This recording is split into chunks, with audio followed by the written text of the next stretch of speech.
Today, I'm going to teach you how to read any GRE reading comp passage in about a minute and get all the questions right without having to constantly go back and reread the passage. In the next few minutes, we're literally going to transform the way you do reading comp.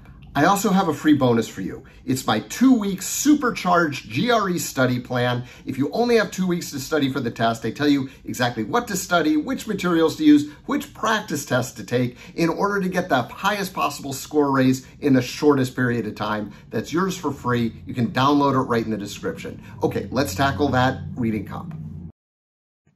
People who score over 325 read passages very fast for very specific information, and crucially, they don't read very much at all, but they get all the questions right, and I'm going to show you how to do that.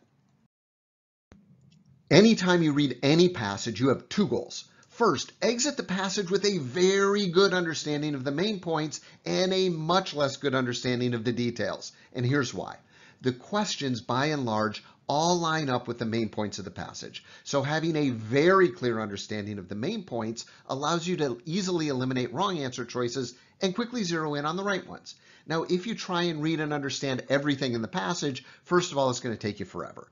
Also, you're going to get bogged down in confusing and unnecessary details, and the GRE can start to play games with you, and pretty soon every answer choice seems like it could be the right one. That's when you end up going back and having to reread the passage like 4 times to figure out what's going on. So, how can you make sure that you exit the passage picking up all the essential information you need to get the questions right, and you've ignored all the stuff you don't need? Glad you asked. It works like this. At the beginning and the end of the passage, I want you to read more slowly, and I want you to read for very specific information. I want you to write down in just a few words the answers to these 4 questions. What is the passage about? What is the author's point of view, or what does the author think about the subject? Are there other points of view? Now, there aren't always, but it's important to catch this because you know for sure the test will try and get you to confuse the author's point of view with any other points of view. And finally, what is the tone? How argumentative is the passage? Or is it just neutrally explaining stuff? For example, if the passage is about huge amounts of plastic garbage in the Pacific, is the author saying that that's a terrible thing? Or is the author simply explaining how the garbage ended up in the ocean? So that's what you do with the beginning and the end. Read more slowly and jot down your answers to the 4 questions. In the middle of the passage, we want you to read very, very quickly, just skim actually, and employ the fine art of blah, blah, blahing around stuff. Which stuff?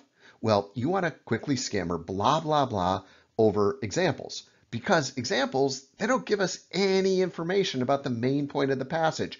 All that examples ever do is support whatever the main point of the paragraph is. Also, quickly move through or blah, blah, blah your way past description and jargon. Again, that stuff's not providing any insight into the main points of the paragraph. What you want to pay attention to are single declarative sentences, especially ones that seem like conclusions. We're looking for words like finally, or thus, or therefore, or so now we know. We're looking for any sentence that gives us some understanding of what the author thinks. And frankly, lots of times, especially in science passages, they tend to be about the only sentences you can actually understand. Now, all this stuff is frankly harder to talk about and describe than it is to actually do. So let's just jump in with an example. Okay, what I'd like you to do is pause the video and just take a minute and read this passage. And when you're done, restart the video and I'll show you how I'd go through it if it were a passage on the test. Okay, go ahead and pause, take a sec, and read the passage. Okay, so this is how I would read it. For aspiring video tech entrepreneurs and game designers, great start. I understand all those words. The unprecedented demand-driven pressures of the current microeconomy. No, not reading any of that. I don't understand it. The worst market in history for buying graphic cards. That I understand. My guess is what's coming next is going to be a lot of description and a lot of examples on why this market is so bad for graphic cards. But let's read. As the cryptocurrency craze has escalated, has driven a proliferation of blockchain products. Oh my gosh. New York and minting their own cryptocurrencies, classic demand models of marginal. No, we are not reading any of that. We are blah, blah, blahing through that. And we are looking for some word, some sentence that is going to give us some idea of what the author's conclusion actually is. And we get two great words. The result. That is awesome. What is the result? The result is that game designers are increasingly competing with cryptocurrency miners for the latest and most advanced graphic software. Great, terrific. That I understood. That was really helpful. My guess is the next stuff that's coming is going to be examples of how they're competing with the miners for the software and the underlying microeconomic factors. Are you kidding me? There's no way we're reading this. Again, we are reading for a single declarative sentence, some conclusion-y kind of sentence that's going to tell us what the author thinks, and we get one. Predictably. It's a great word. Predictably, there is a GPU shortage, which is driving up prices for graphic cards out of crisis levels and prices that are beyond absurd. Great, I understand that. My guess is the next sentence is going to be an example of how expensive graphic cards are, and it's right. We don't care about examples. And then we always slow down at the end as well.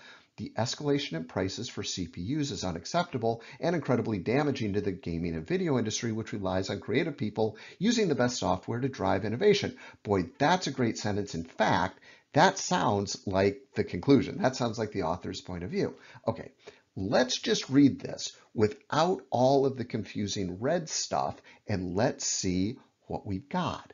So we have, for aspiring video tech entrepreneurs and game designers, this is the worst market in history for buying graphic cards. Okay, the result is that game designers are increasingly competing with cryptocurrency miners for the latest, most advanced graphic software. So there's a GPU shortage, which is driving up prices to crisis levels. And this escalation in prices is unacceptable and damaging to the gaming and video industry, which relies on creative people using the best software to drive innovation. Wow.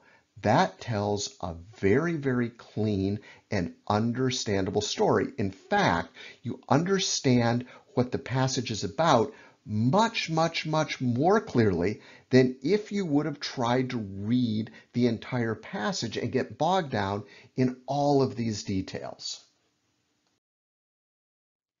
So we only read and paid attention to the stuff highlighted in yellow, which means we only read maybe 30 or 40% of the passage, which made us very fast through the passage, and we got a much clearer understanding of what the passage was actually about. So we're going to be able to easily pull out the answers to the first 4 questions and write down the main points of the middle section. So what is this about? It's about bad market for GPUs. They're really expensive. The author's point of view, wow, expensive GPUs, that's bad. It hurts innovation in the video industry. Are there other points of view? Is there anyone who thinks that high prices are good? No. What is the tone?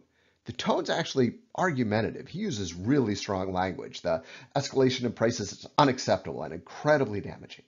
Okay, and what do we pull out of the middle? The middle we have competition with crypto miners. That's driving demand up, and that's driving price up.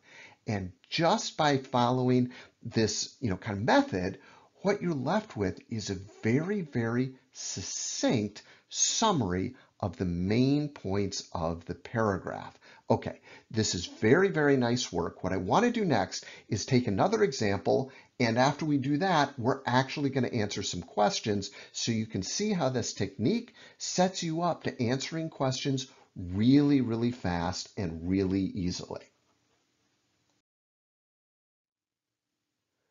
Okay, so let's try this one, and you're going to do the same thing. You're going to stop the video and you're going to take a minute to read the passage, and then what I want you to do is try your hand at writing down the answers to the 4 questions and then pick out the main points of the middle paragraphs. Now, if the middle paragraphs get super technical and you're not really sure what the main point is, don't worry about it.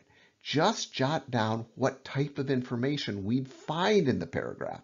Oftentimes, I just read the first sentence or 2. The idea is that you want to know where to find information if you're asked about it. Now, you don't need to try and wade through those middle paragraphs and try to understand everything. In fact, trying to understand an entire passage is a slow, sure, standardized death. Okay, so stop the video, do your best, and when you come back, I'll show you how I read it. I know, right? I didn't understand any of that passage either, but remember, not understanding the passage is no excuse for not getting all the questions right, and I'll show you how that works. Okay, so this is how I read it. And what you're going to see is mostly I just stuck to the stuff that I could actually understand, which as it turns out isn't very much, but it's more than enough to understand what the main points of the passage are and, importantly, to get all of the questions right. All right, so the Big Bang model postulates the universe was created in a fireball between 10 and 20 billion years ago. Okay, I actually understand that sentence. The model attempts to reconstruct the behavior of general relativity elements. Okay, I don't understand any of that. And then we get matching these claims with observations of the universe today shows its validity. Okay, I understand that. Next paragraph. The Big Bang produced a universe made almost entirely of hydrogen and helium. Wow, surprisingly, I understood that full sentence. For the first few seconds of the universe's existence, its temperature was so high, well, 10 billion degrees, of energetic electron, neutrinos and positron. I don't understand any of that. So they lost me after 10 billion degrees, and that's okay. I am not reading the rest of that paragraph. I'm just going to skim over it, blah, blah, blah over it. All right, next paragraph. After a few minutes, the temperature of the universe fell. I understand that, to about 1 billion degrees. Cool enough, okay, for these protons and neutrons to bond and form nuclei. Deuterons were formed. Okay, I'm not understanding any of that. I understand most of the first half of the first sentence. Okay, got it. This universe starts to cool down. All right, what about the fourth paragraph? Because only one neutron was formed, so 7 protons, 7/6 of all protons remains. Oh my gosh. So remaining protons, hydrogen nuclei, 1 proton each. Nope, nope, nope, nope, nope, nope, nope. This simple prediction matches observations very well. That sentence I understand. And I also see that that's very, very similar to the sentence in the first paragraph where matching these claims with observations of the universe today shows its validity. So I'm guessing that's a pretty important point. All right.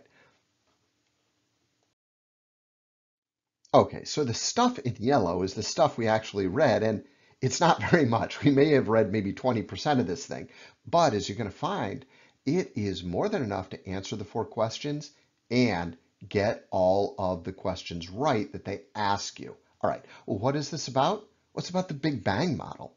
What's the author's point of view? What does the author think about the Big Bang model? Well, the Big Bang model he thinks is true because observations match claims.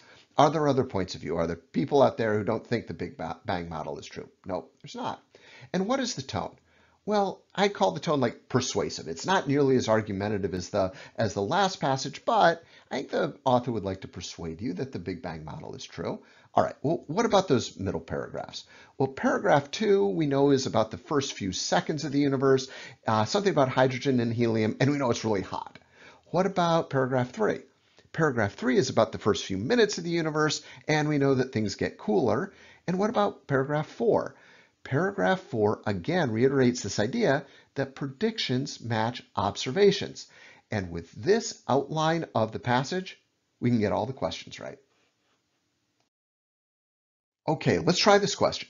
The author is primarily concerned with. Anytime you get a question like the author is primarily concerned with, or what is the main point of the entire passage, the correct answer will be the answer choice that most closely matches what you wrote down in your answers to the first 4 questions. So we're looking for something about a Big Bang model and something about observations matching claims. All right, well, let's go through each one. Explaining how the evolution of the universe is incompatible with the Big Bang model. No, we know that's not true. The author actually believes in the Big Bang model. B, chronicling the events that followed the creation of matter by the Big Bang. B is a classic distractor. It's wrong.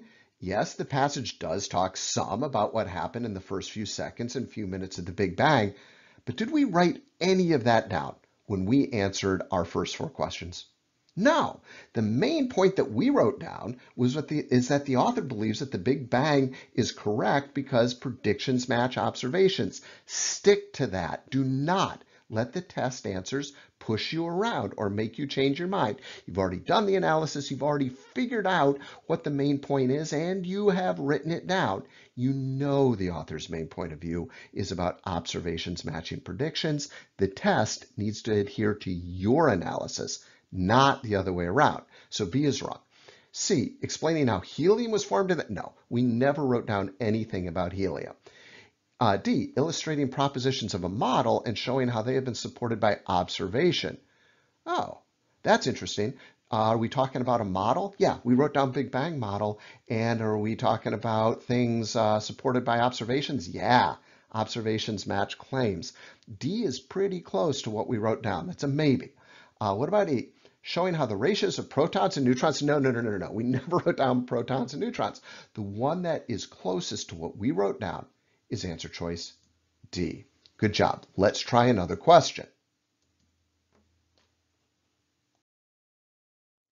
In the fourth paragraph, the author introduces information about the Big Bang model's prediction for the molecular composition of the universe in order to. Okay, so we know for sure that evidence and data always supports the main point of the paragraph. So what the question is really asking you is, what is the main point of that fourth paragraph? What is this data supporting? What main point is the author supporting with this data? Okay, well, what we're going to do is we're going to pick out what the main point of the fourth paragraph is, and we actually already wrote it down, and it's highlighted in yellow here. We have the simple prediction matches observations very well. And what does it mean when the predictions match observations? Well, it means that the Big Bang is valid. All right, so we need something about predictions matching observations and the Big Bang being a valid theory. Let's see if we get it. A, obviate, which means I think of it as to obliviate, the claim that 6/7 of all protons remain at. No, it's just not about that. It's something about predictions matching observations and the Big Bang's correct. Showing that the remaining 1/4 of the total mass. No, provide evidence for the validity of the Big Bang model. It's pretty much right on top of what we said paragraph 4 is about. Describe the means by which remaining protons form hydronuclide. No. Predict the results of the Big Bang. Tempting, but no. The whole idea of predictions matching observations is that shows that the Big Bang is valid. It's not trying to predict the results of the Big Bang. So our answer choice is C. Good job. Let's try another one. According to the passage, which of the following was true during the first few seconds of the universe's existence? We actually like this question quite a bit because it points us to a very specific spot in the reading. We know for sure it's paragraph 2 because it says that in paragraph 2, but even more importantly, we wrote down that the second paragraph was about the first few seconds, so we know for sure the answer is going to be in that second paragraph.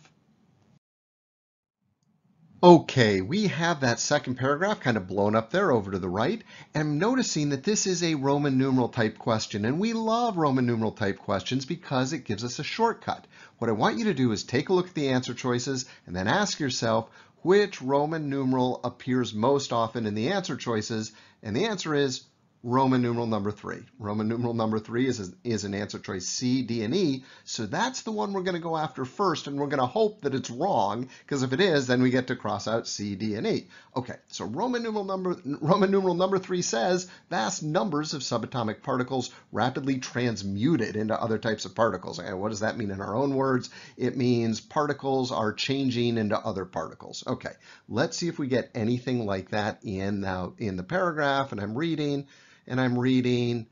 Oh, shoot. Subatomic particles constantly transformed into one another. Okay, yep. So that means that answer choice 3 is in fact correct. But we do get to cross off answer choice A and answer choice B. Okay, so now we look at C, D, and E, and we ask ourselves which Roman numeral appears most often, and it's Roman numeral number 2, so we'll go after that one next. The temperature was not high enough to allow for the formation of deuterons. Okay. You know what? I don't think that's correct for 2 reasons. First of all, it says that it was really, really hot. And the second thing is, I don't see the word deuterons anywhere in this passage at all. And we know for sure that the answer to the question must be in paragraph 2 because we know for sure we're talking about the first few seconds. That's what they said, the first few seconds. So it must be in paragraph 2. Deuterons aren't even mentioned in paragraph 2. That means Roman numeral number 2 cannot be right. So that knocks out D and E. That means our answer is C. Okay, very nicely done.